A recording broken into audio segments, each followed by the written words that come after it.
Hey, everybody. Welcome to the Church Digital Podcast. My name is Jeff, and it is a pleasure to have you join us today. We are on episode 41 of the Church Digital Podcast. This is the last episode of 2019, and I'm glad you all have joined us today. I've got Ray DeArmas, of course, guest host, joining us. Hey, Ray, want to say hey?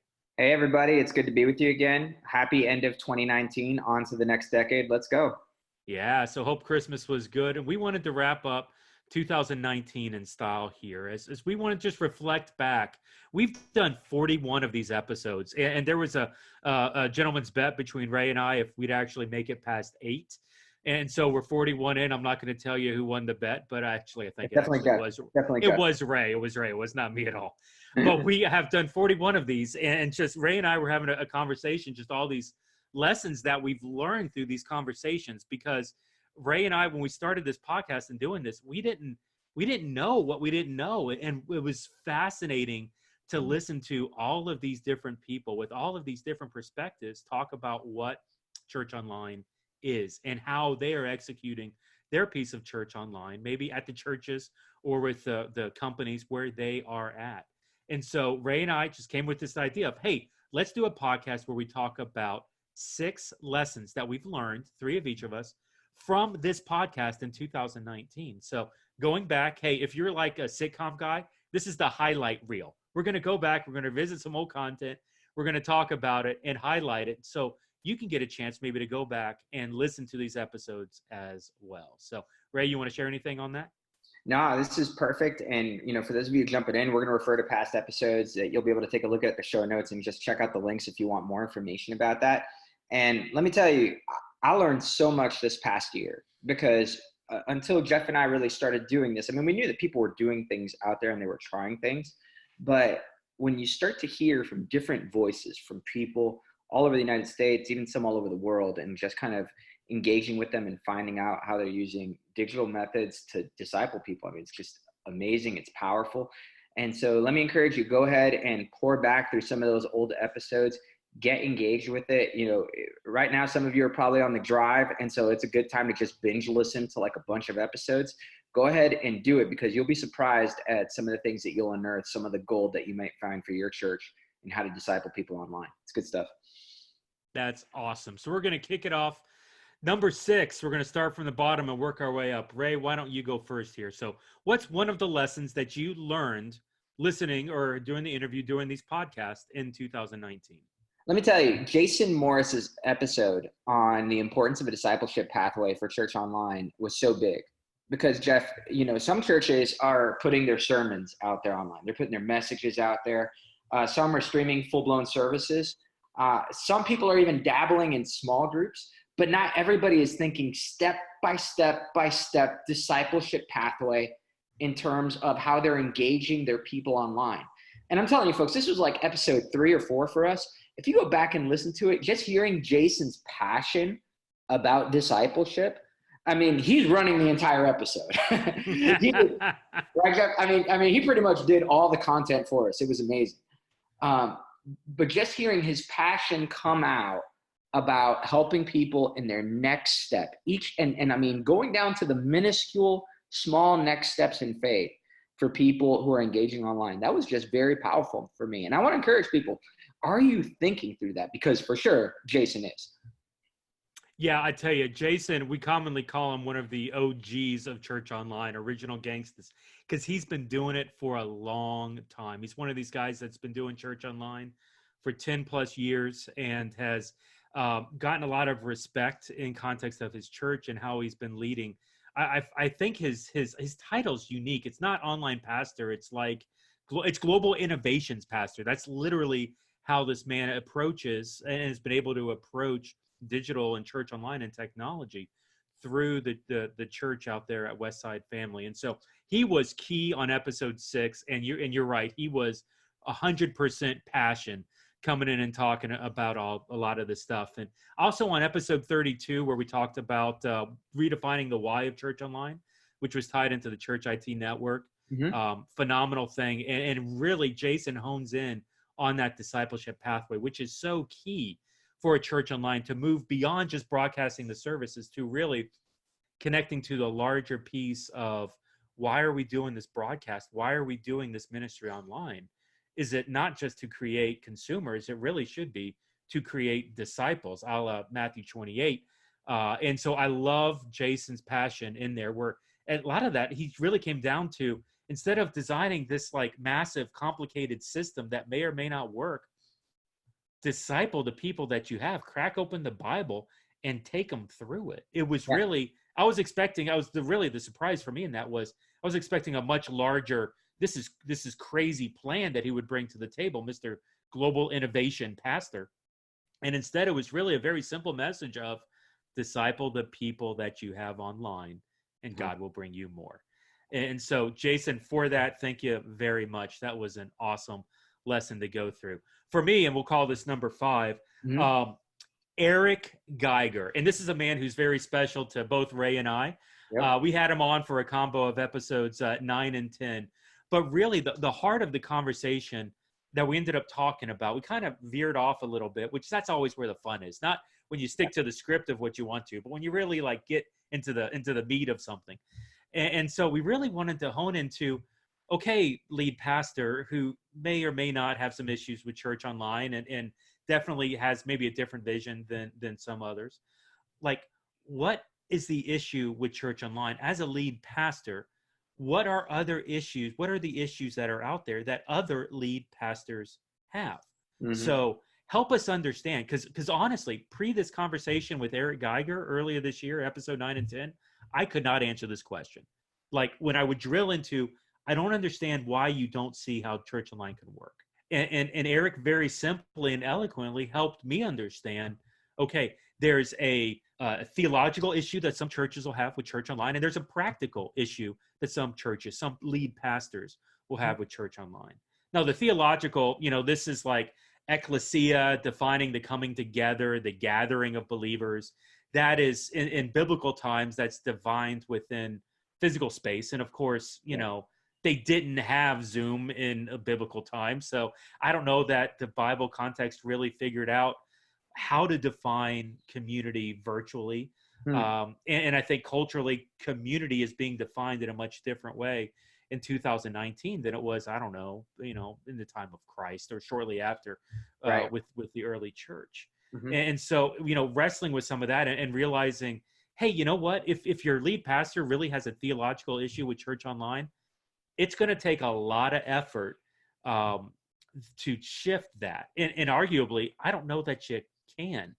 And so feeling that tension now a more practical issue, maybe the lead pastor doesn't understand how technology can help community come together. Maybe there's a misunderstanding or just an unawareness of how that can work and function. If it's a practical thing, that's a much easier conversation to have with a pastor than necessarily like a major theological issue. So, Ray, what'd you pull from that? It's funny because just today I was having a conversation with somebody as far as where I considered my church community to be. And what I told them was I didn't consider my church community to be there on Sunday morning. And this is actually somebody who's a part of my church at Christ Fellowship, because they were asking, because obviously as church online pastor, they're like, so how do you do church? And I was like, I do church both online, but I also do it in person. But I told them, honestly, my real community is in my small group. That's where my people are. And that kind of shift from where our true community lies is something that church in general still struggles with. And I think that's a conversation that even Eric was comfortable with, because in our large gatherings on Sunday mornings, it's too overwhelming. Even if you're in a church plant of like 50 to 100 folks, for an introvert like me, that's still too many people to get to know, really. And so I can't necessarily plug in and do life with people there or feel known, like truly known, or feel truly mentored and discipled. And so, helping pastors see that in online environments, yes, there are large spaces that are overwhelming and where it could seem like people are disconnected. That's true in person and online as well. But there are also smaller environments that can take place through digital pathways in which people can be known, they can be seen, they can be heard, and they can be discipled. And it was great hearing Eric just kind of engage with some of that from an honest perspective, because so often many people would kind of shy away, or some folks might come on a podcast and not necessarily want to engage with full on honesty with some of their, with some of their issues regarding some of those digital pathways. But I felt like Eric was honest with us. He was very open-minded. He was great. And I can really see Mariners experimenting with some of this stuff as they move forward, leveraging digital pathways to disciple people. Probably the thing that stood out for me in the conversation with Eric was this idea of consistency, making sure and helping your lead pastor maybe see some of where he is being inconsistent. Example would be, yeah, if you're doing multiple services, then like on any given Sunday or even like a Saturday and a Sunday service, then this idea of ecclesia is loosely defined. In biblical context, ecclesia was the physical gathering in one place. When you go to a two service or when you go to a multi-site model, and Jim Toberlin talked about this with the podcast as well, it's like when you start to do multiple within the same gathering, you're actually stretching that model of what ecclesia already is. Absolutely. And so if your pastor, I mean, I kind of bang my head against the wall sometimes, honestly, when I talk to like a multi-site pastor who's like, yeah, I don't believe in church online, or I have an issue with church online. And I'm like, you've got 6 campuses all over the city. You've already shattered this idea of what biblical ecclesia is, and you won't acknowledge that it can work in a virtual environment. It's no different than what you're doing in these other areas. And so that's where, kind of coaching and helping them through, and Geiger helping to show some of that, and even how to help communicate with the lead pastor through that, was really key. Absolutely. The next learning part for me, which we would consider number 4, would be our conversation with Danielle Hicks regarding development of watch parties, and even watching watch parties become campuses, like in the case with Elevation Church and what they did with Melbourne. That was pretty amazing, mind-blowing even. And the fact that they even have the discipline, mind you, to keep a lot of watch parties just as watch parties. I mean, we're talking about like over 100 people gathering in coffee shops or yoga studios to engage with the service, but also to be part of small groups and real life church community. And I think this is a safe space to say this. When a lot of folks look at Elevation, they think of just Stephen Furtick, or they think of just the worship team, but they're not necessarily looking at Elevation as actually striving to gather these people into groups and disciple them. And that's what Danielle is really bringing to the table. I mean, on a huge scale. And it was so inspirational to see them have both the discipline, because even in, Southern Baptist churches or in different churches, as soon as they start hitting those numbers, they're thinking, oh, let's launch another campus. It takes a lot of discipline to pull back and say, no, we need to continue to develop leaders, to disciple more, to make sure that these people are actually in biblical community. And that's something that Danielle brought to the table that was very, very inspiring for me. Yeah, I got to tell you, Danny's was one of my favorites of the year as well. And it was one of the first exposures that I had to like the inside behind the scenes of Elevation Church. And it was not at all what I was expecting. A lot of the humility that she showed in that. And it was, for me, she was one of the first people that I heard say a phrase that I heard a lot afterwards. Hey guys, what we're doing right now, especially with like this micro-location stuff, honestly, we don't know what we're doing. Yeah. We're experimenting with some things, and what we're doing today, we're probably not going to be doing in 6 months, because we're just learning in this thing. And to hear a big church, a giant church, one of the giga churches that are out there say, hey, we don't know what we're doing, and kind of admitting that up front, to me, that gave me excitement for some of the smaller churches out there that are saying kind of same things. Hey, we don't know what we're doing either, but just, okay, take that next step, experiment, try, give it a shot, kick the tires on it, do something. And so it was a great episode there with Danielle, episode 21. So be sure to check that out. We'll have the link in the show notes for that as well. So for me, the next episode that I wanted to hit on for the lesson and talking about humility, this is by far the most humble lead pastor I've ever talked to in my life. And this is Randy Kirk, who's up at First Capital Christian Church in Corden, Indiana. This is Tyler Sampson's church. It's the Church Anywhere program. We've talked about these guys a lot, but we actually did like a deep dive, a 3-episode span with the people of Corden, Indiana, of First Capital Christian, where we talked with a lot of their volunteers who are basically campus pastors doing the micro locations, being the pastors at these micro location services in Corden, Indiana. We talked with their discipleship team, who's creating this discipleship pathway. But this episode with Randy was really where we delved into the from a pastor level. So Randy's on the older side of life. Like, I'm not saying the man literally resigned on the podcast, but if you listen to it, you will hear him literally resign on the podcast. And I got to tell you, like, that kind of blew me away a little bit. So here's an older guy who's part of a movement, part of a church, leading a church, who's launched 18 plus micro locations. Amazing. In around the city.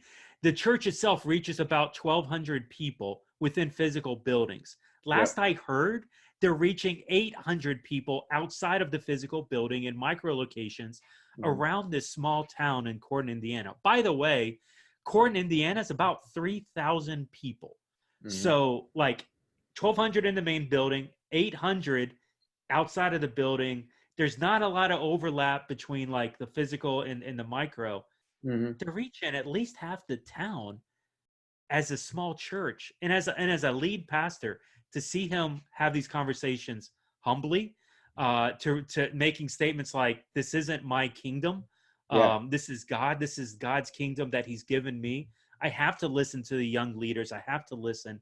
Man, what a challenge for lead pastors, for executive pastors, for leadership teams that are out there, to not look at the church through just your own eyes, but to start to look at what can be, and to start to empower some of these younger people like Tyler Sampson, who's doing a phenomenal job, to step up and to bring in a new life and a new opportunity to reach people in a unique way. What'd you think, Ray? And you know what, Jeff? I mean, so much of that was so powerful, because I remember Tyler was super excited for us to talk to Randy. And you don't often see that with the young guy, older guy kind of a scenario. Like, normally he's trying to like stash him away, like, oh man, he's kind of not for this. But Randy is proof that age ain't nothing but a number.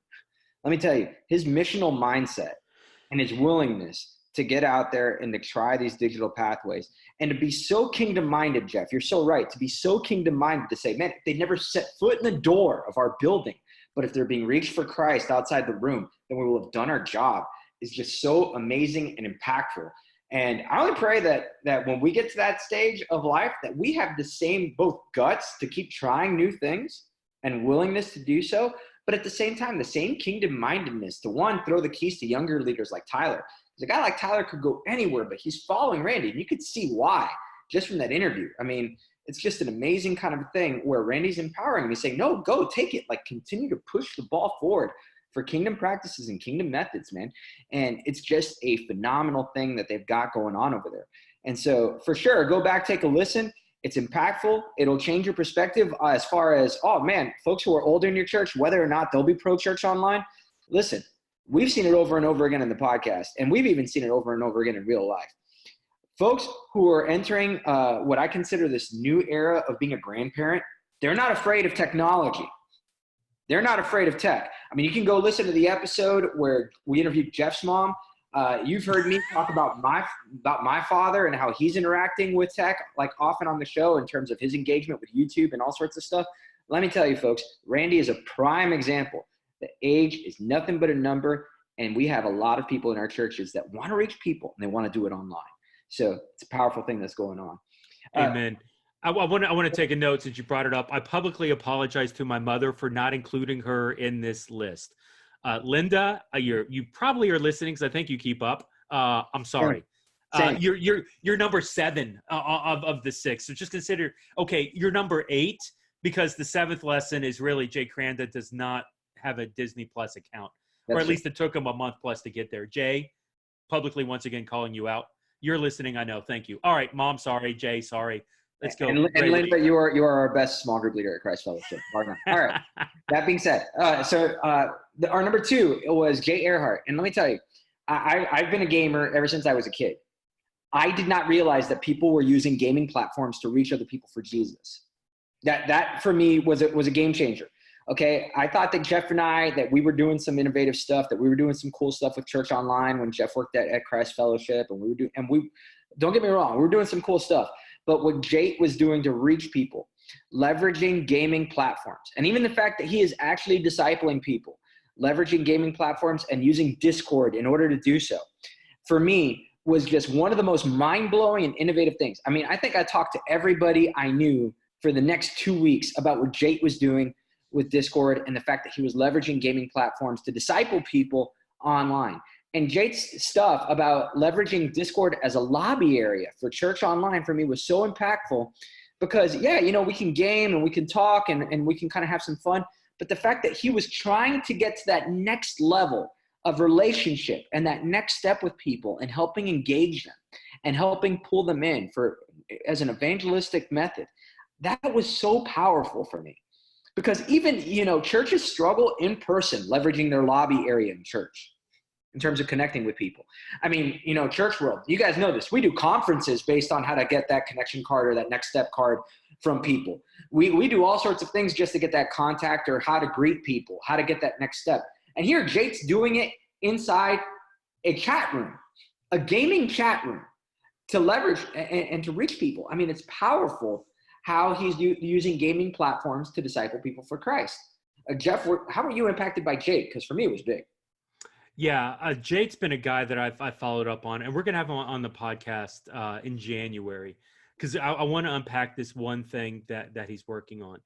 He's literally going through a church planting program right now. So his church that he's at, they do a lot with Exponential Conference, and so they have a church cohort, a church planting cohort, where they take physical churches through it. Jake's going through it because he and his core team through this Love Clan group that meets on Discord, they've been led to create a digital church. They don't want to just be a discipleship group that's doing something, but they're trying to gird up their theological selves so that they can operate by the standards of what a church, a biblical church is. Now, some of you out there, your heads just exploded at this idea of, wait, what's a digital church? He's going to do what in Discord? And we've had conversations with like DJ Soto, with VR Church.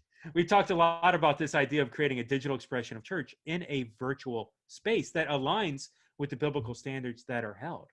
And Jake, in his 20s, has set himself out and said, hey, I want to go through this training to understand wholly and completely what a physical church is, because I want to adopt it and adjust it to work in a virtual context.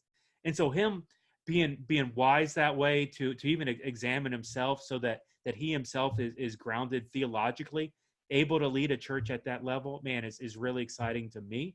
And it's one of the things that I love what this kid's doing. I say doing that, but dude's like 20 years younger than me. So I love what this kid's doing and want to see him continue to do some great things. Yeah, and I want to give a quick shout out to the Robloxians, because that was another, that was another thing that just kind of blew my mind, that through Roblox, that they're doing what they can to disciple people. And so it's just a beautiful thing. Folks are using gaming platforms to disciple people. I can't. It's just amazing. Go back, check out these episodes. I'm telling you, blow your mind. Yes, Jake's episode is number 13, and Daniel Herron talking about that's another one, man. We just hit that last week, episode 40. But Daniel and how at 11 years old, dude, this guy had this dream of like, hey, and I'm not even doing like spiritual vision or anything. Like the guy's like, hey, this is Roblox. This is a cool thing. What if we did church in here? And like 8 years later, he's got a board of directors helping him structure a church. He's figuring out how to do discipleship in the area. And he's touched 26,000 people through this church in Roblox. Like that's no small feat. And it's amazing to see how God is doing some things in some of these digital churches in some virtual spaces. Yeah, they need to get strengthened. Yeah, they need to get some sort of a discipleship process and structure in place. But don't stop. Let's adjust the model to keep it going. That's right. And I'll be honest, for me, episode 1, my favorite, Ray and I were talking off air before this thing, and I just started writing down names. Like there's so many lessons, there's so many things that's like, man, I wish we could do this. A bunch of this, the stuff that we did at the Church IT Network, kind of recording the micro campus talk, which was awesome. To start with why, that was awesome. Jim Tomerlin dropping all this knowledge when it comes to the trends of multi-site church over the past 20 years and how church online's starting from the cool thing to become the common thing, to become the mainstream thing, and to see how that idea grew in the multi-site world and how church online's not that far behind, maybe a decade behind that same process. Mark Benty, with all the stuff they're doing at Church Home, Yeah. man, it's beautiful to hear him say, yes, we're called to be a church, and we're girding ourselves up theologically to make sure that we're holding to a biblical standard. But honestly, when it comes to like how we're progressing or how we're building, we're looking more to corporate America to help us figure out how to do the management in the church, because the church is so far behind in some of these areas. Like it's eye-opening to have some of these conversations, see leaders out there who are leading a lot of these big churches, even small churches with Joe Radisevich, and trying to figure out how to take next steps for all these organizations to grow their church online. That being said, my favorite conversation, and the one that I think had the most impact on me, actually really had nothing to do with church online. And this was Seth Muse talking about, from a communications perspective, how we communicate things digitally. Now, Seth's the communications director in Dallas, Texas, was at Hope Church for a while, and does a lot of communicating and Seminary of Hard Knocks podcast. A lot of you guys may know him or be connected with him there. But what we really honed in on is this idea of how we communicate things online, and whether we're communicating about ourselves, or if we're communicating in a way that's engaging and listening to what others are saying. You see, in church online is very guilty of this, but the church in general is as guilty. We don't understand what engagement is. We've lost what that meaning is. And so rule number one, talking about your upcoming sermon series on Facebook is not engaging. No. You are disseminating information about your church in hopes that others will hear you. Now, chances are your people who are already connected to your church will listen to that information, and that will be engaging to them, and they may even respond to it.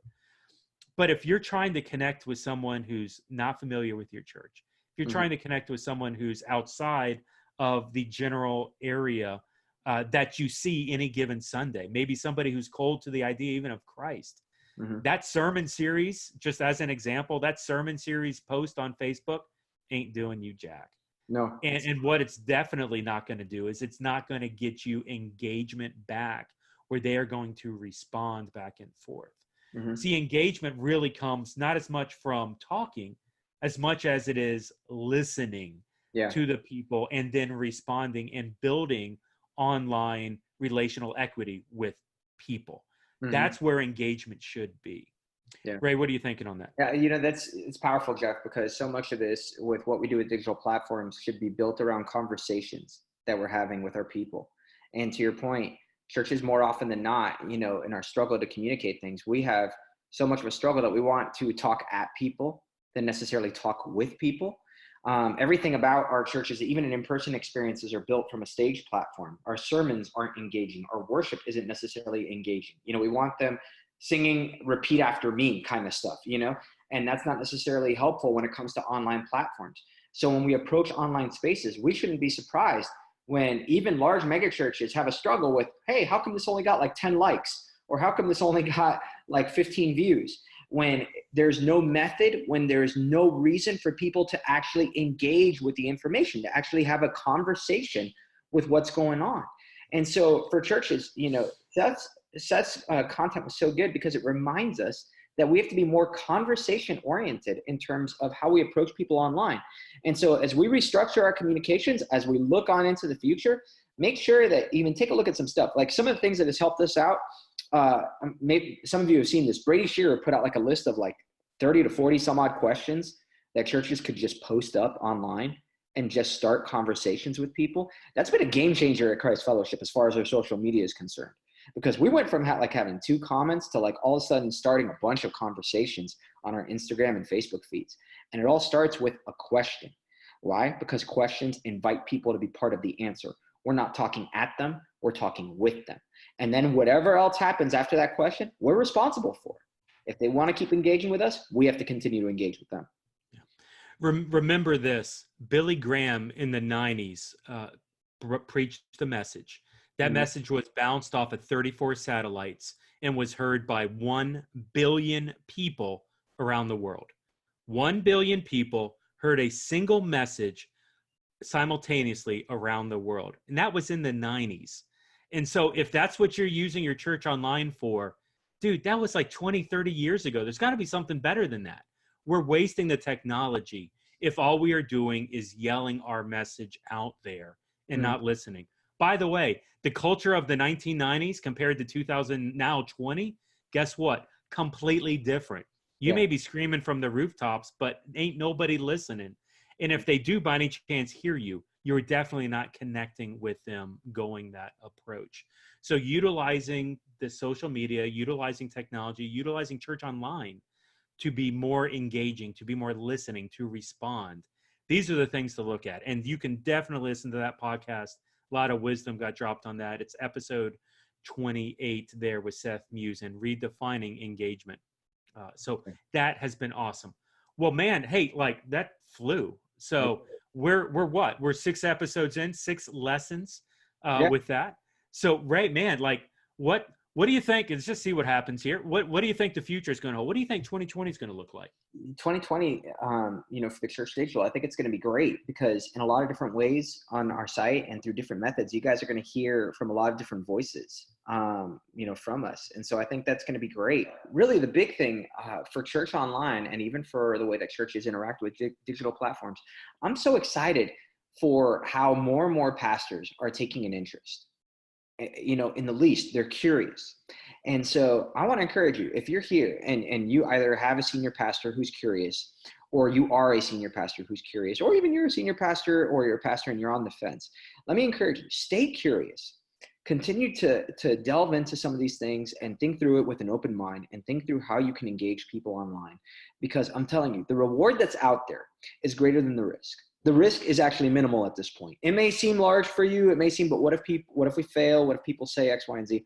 I'm telling you guys, this is small. This is almost as if you could have bought AT&T or Apple stock in the 80s, and you're going back in time in your DeLorean. You've got all the information because it's only going to go up. So you have the ability to engage people online. It's never been cheaper. It's never been easier. And so today, just start exploring new platforms. Start thinking of new methods and new ways that you can engage not just your people, but your community online and see how God will take it. Jeff, what about you? 2020 online, what do you think? Do not be afraid to experiment. Always get out there, kick the tires on things, and learn lessons. When experiments fail, that doesn't mean the idea entirely failed. It means learn your lesson from that and try again. There's a nugget here. There's an opportunity here. There's the road that we are on. Online technology, church online technology is only going to get better. The culture engaging in community virtually is only going to get more effective, more influential. And the church needs to be in that space, whether doing a physical church or a virtual church. Either way, get in the game and get going. With Church Digital, man, we're going to open up a ton of different stuff. We've got more writers who are going to be creating content on a regular basis. We've got more video content and podcast ideas and things. 2019 was a phenomenal year, but it was just the beginning of something much greater. There's even some partnerships with some organizations that if God is behind this and all this works out, there's going to be some phenomenal things coming forward for the Big C Church coming out of the Church Digital, Lord willing. And so to that end, man, continue to pray for this year. Pray for us as we are praying for you, church out there, who is wrestling with this stuff, who's asking questions, who's kicking the tires, who's experimenting, who's asking questions of leadership that the leadership doesn't know the answer of. We understand you. We've been in your shoes. And to that end, don't give up. Keep pressing and start heading towards what 2020 is going to hold for you. Hey, so we're going to wrap right here. Ray, man, any closing thoughts as we're landing the plane? Go back through some of those episodes. I'm telling you, take a binge listen, have some fun, and kind of go back in time through 2019 with us and see just how God may inspire you to try something new in 2020. Awesome. Hey, so we're going to land the plane on there. 2019 is in the rearview mirror. Heads up 2020. It's going to be awesome. For Ray, I am Jeff with the Church Digital, and we're going to call it here. Thanks, everybody. See you next year. Awesome. Talk to you later. Bye.